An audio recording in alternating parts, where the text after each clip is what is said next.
Bon, salut à tous, qu'est-ce que bon, je suis à Saint-Sébastien, donc en Espagne. Tout se passe pour le mieux, sauf que j'attends que le magasin Vodafone ouvre ses portes pour pouvoir vous faire suivre donc, ces vidéos que je vais faire en Espagne. Donc, maintenant, nous avons suffisamment attendu ensemble, et nous sommes à moins 3,5 milliards d'années. On a attendu 1 milliard d'années, c'est déjà pas mal. Donc, comment va se créer la première cellule et les premières fondations de la vie? Alors, elles vont se créer selon les scientifiques, elles se créent, elles prennent fonction, elles se créent véritablement dans les fonds marins, dans des roches poreuses ou de l'eau alcaline, de l'eau claire et l'eau de mer peuvent se rentrer en contact dans ces zones-là de roches poreuses.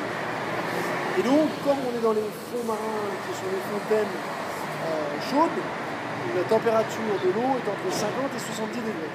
Et donc là, la petite chimie se met en place, les éléments s'accoupent dans des sortes de chambres dans la porosité de la roche, et puis de fil en aiguille, les composés créent des protéines, etc.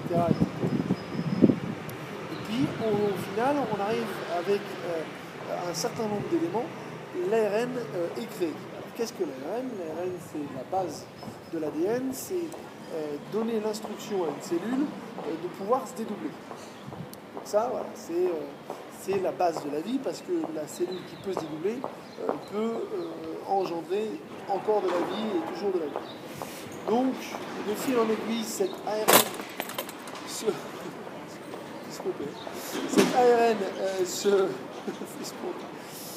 se perfectionne et s'améliore et devient de l'ADN.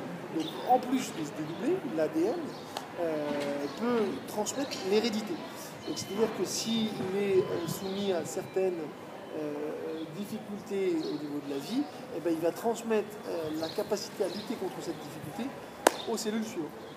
Magnifique, wonderful comme diraient les Anglais, et perfecto comme diraient les Espagnols. Et donc voilà, donc on arrive à des choses, à avoir la vie dans le fond des hommes, les premières cellules vivantes. Voilà, je vous reprends demain, et puis là ça vient d'ouvrir, donc je m'occupe de ça tout de suite du réseau. Ciao.